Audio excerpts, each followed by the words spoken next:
क्या आपने कभी सोचा है कि आपकी दुआएं और सदका कितना ताकतवर हो सकता है? मैं आपको एक कहानी सुनाता हूं जो नस्ल दर नस्ल चली आ रही है। एक ऐसी कहानी जो ख्वाबों, उम्मीद और इन रिश्तों के बारे में है जो हमें मौत के बाद भी जोड़े रखते हैं।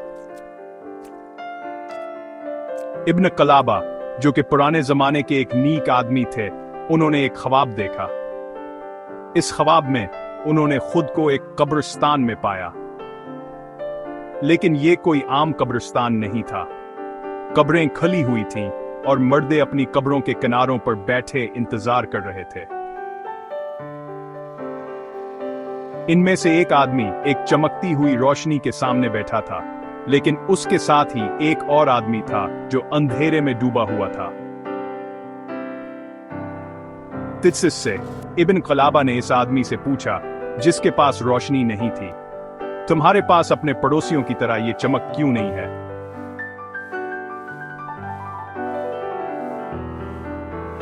इस आदमी ने आह भरियास की आंखों में अफसोस था। इसने बताया, वह लोग उनके बच्चे और दोस्त हैं जवान के लिए दुआ करते हैं और अन की तरफ से सदका देते हैं। अन के रोशनियाननी का माल से आती है, जवान की तरफ बीजे जाते हैं।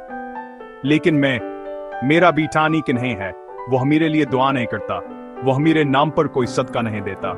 मैं यहां अपने पड़ोसियों के दरमियान शर्मिंदा बैठा। जब इब्न कलाबा बेदार हुए तो ख्वाब उनके दिल पर बहुत भारी था। उन्होंने अपने ख्वाब वाले आदमी के बेटे को ढूंढा और उसे वो सब कुछ बताया जो उन्होंने देखा था। बेटा हल गया था।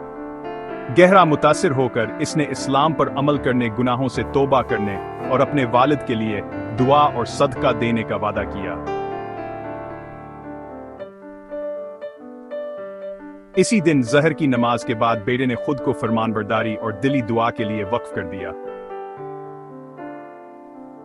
ज्यादा देर नहीं गुजरी थी कि इब्न कलाबा ने अपने ख्वाब में दोबारा कब्रिस्तान देखा। इस बार वो आदमी एक चमकती हुई रोशनी से घरा हुआ था, सूरज से भी ज्यादा रोशन, सबसे बढ़कर। खुशी से इस आदमी ने पुकारा, ए इब्न कलाबा, अल्लाह आपको आपके अल्फाज का अजर दे।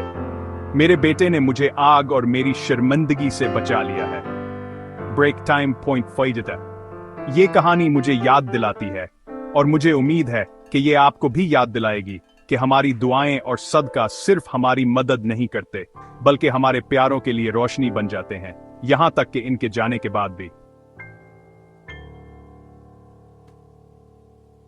एक नीक अमल की ताकत को कभी कम न समझें।